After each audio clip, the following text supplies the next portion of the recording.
The Cipher of the Ancients. Chapter 1. The Bounce Begins.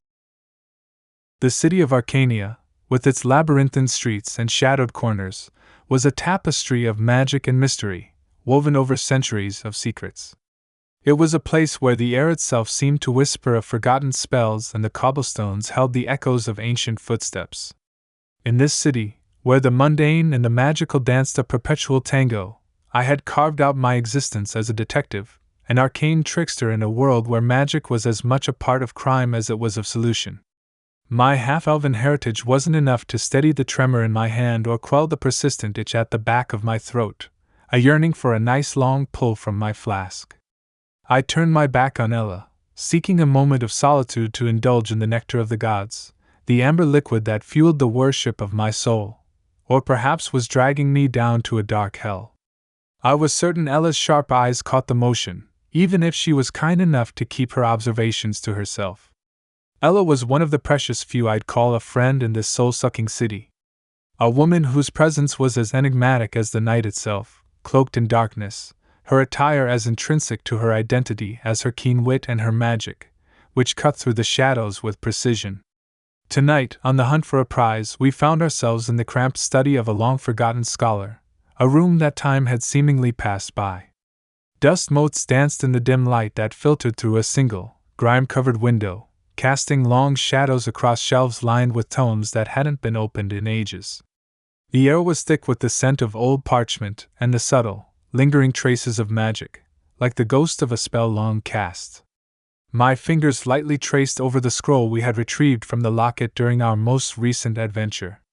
The ancient parchment, preserved by long-lost enchantments, felt delicate yet resilient under my touch. Its surface was adorned with a cipher that had consumed months of our time and required numerous favors to even begin to decipher. Despite our efforts, we had only managed to unlock the first section, which spoke intriguingly of an apple, the ethereal apple. According to the lore intricately etched in the scroll's cryptic script, this artifact was far more than a mere fruit of legend. It was described as a convergence of mystical insight, possessing the extraordinary ability to unveil truths hidden even from the most powerful mages of Arcanea. The parchment seemed to pulse with the weight of its secrets, whispering of ancient mysteries and untold power. Profound magical insights when whole, I muttered under my breath, my voice a mere whisper, as if the very air might carry my words to unwanted ears and disturb the secrets clinging to the room's shadows like cobwebs to ancient wood. The phrase felt heavy on my tongue, laden with the weight of centuries-old magic, yet it rolled out with a hint of disdain. "Sounds cornier than a moonshine bash, Ella," I added, envisioning the rustic, backwoods gatherings where the air was thick with the sweet, pungent aroma of fermenting corn, the laughter as potent as the drink, and the music a twangy serenade to simpler times.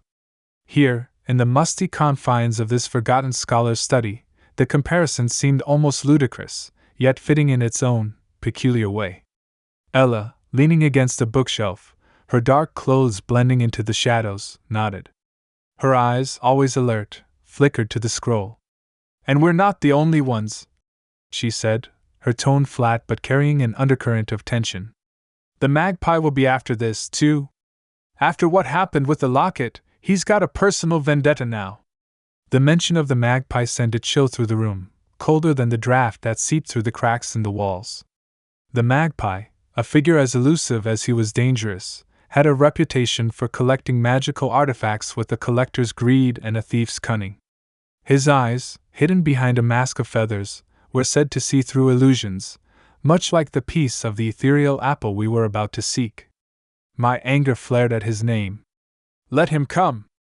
We've danced this dance before. But this time, we're 2 steps ahead." I paused, looking at the scroll again, the lines of the map now glowing faintly with magic as if responding to my resolve. "The first piece is hidden here, in Arcanea, hopefully somewhere in this study if our sources are correct." Ella observed me with a crooked smile, her lips curving in a way that suggested both amusement and something deeper, something I couldn't quite decipher.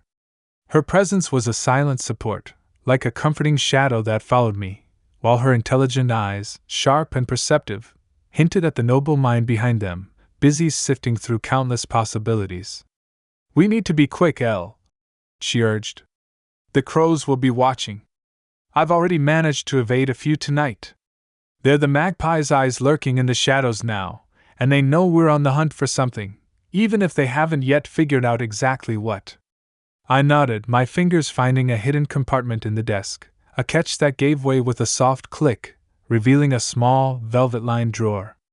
Inside lay a single, polished apple slice, its surface shimmering with an inner light that seemed to pulse with the heartbeat of magic itself. I picked it up, feeling the power contained within its minuscule form, a power that promised to unlock layers of knowledge I could only dream of. I turned it over, examining it. The slice was remarkably accurate, its immaculate silver inlaid with black seeds. This is it, I said, turning to Ella, the slice resting in my palm. The first piece of the ethereal apple. Ella stepped closer, her eyes examining the silver apple slice. And the magpie knows we're after something. He'll stop at nothing to get his hands on it. We need to stay one step ahead, Elle. I pocketed the apple slice, feeling its weight not just physically but in the gravity of our quest. We will.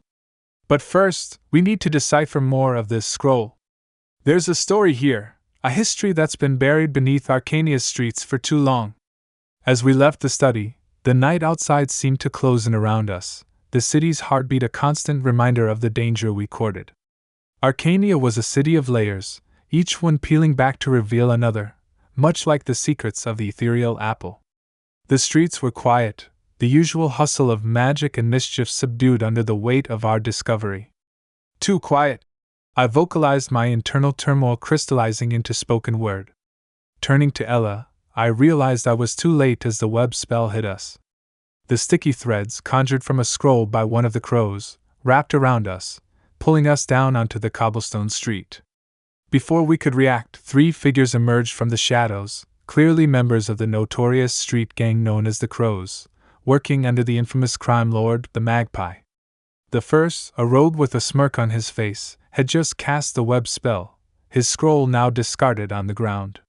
His eyes, sharp and calculating, watched our every move. Nowhere to run, detective, he taunted, pulling out a short dagger. Beside him stood a hulking brute of a man, a thug whose physique resembled that of a seasoned fighter, yet he moved with the nimble grace of a rogue.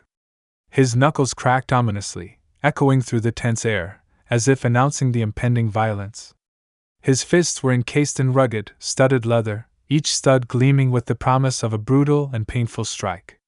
With a fierce determination etched on his face, he charged forward, directing a powerful, bone-crushing punch towards Ella.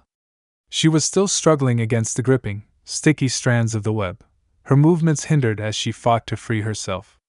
"Ella, get ready!" I shouted, my voice muffled by the webbing. With a flick of my wrist, I summoned a small arcane bolt, the energy crackling through the web to burn away some of the binding. But the thug was already upon us, his fist narrowly missing Ella as she ducked. The third crow, an agile archer, positioned himself at a considerable distance, his movements deliberate as he carefully nocked an arrow with meticulous precision. His leather armor was intricately adorned with sleek, black crow feathers that fluttered with the slightest breeze, and his face was concealed beneath the shadowy depths of a hood, leaving only his piercing eyes visible. As Ella and I wrestled against the webbing, he released the arrow with a swift, practiced motion, its deadly tip glinting in the dim light. The projectile sliced through the air with a whistling sound, its path unerring as it targeted my legs, intending to pin me down and immobilize me further. I managed to roll, the arrow missing by inches. "Ella, we need to move!" I urged, trying to stand while pulling the webbing apart. Ella nodded, her face set in determination as she managed to free one arm. She murmured an incantation, and the air around us grew cold. Frost began to form on the webbing, making it brittle. The rogue, seeing our resistance, decided to join the melee, his dagger flashing in the dim light as he lunged at me. I parried with a hastily conjured shield spell, the magical barrier absorbing the blow but leaving me momentarily drained. Ella, her right arm liberated from the thug's grip, unleashed a surge of magical energy that rippled through the air, colliding with the brute and sending him reeling backward, his feet skidding across the dirty cobblestones. Meanwhile, the archer knocked another arrow on his bowstring, his focus now fixed intently on Ella. With urgency, she whispered a swift incantation, her words barely audible yet potent. Her form shimmered, as if caught in a heatwave, and then fractured into 3 distinct Ellas, each one identical in appearance. The archer released his arrow with precision, and it sailed through the air, striking one of the figures. It vanished instantly, dissolving into a misty haze with a soft, almost imperceptible popping sound, leaving the other 2 Ellas standing, ready for the next move. I took the opportunity to strike. With a gesture, I sent a gust of wind at the rogue and thug. The rogue was knocked back, his dagger skittering across the street, but the stout thug, though off balance, kept coming. "Elle, behind you!" Ella's warning came just in time. I ducked, feeling the wind from the archer's arrow as it whizzed past. I spun around, my hand glowing with a prepared spell. With a shout, I unleashed a burst of radiant energy towards the archer, hoping to disrupt his next shot. He yelped as the light blinded him, giving us a momentary advantage. Together, we pushed forward, the web now weak enough for us to break free completely.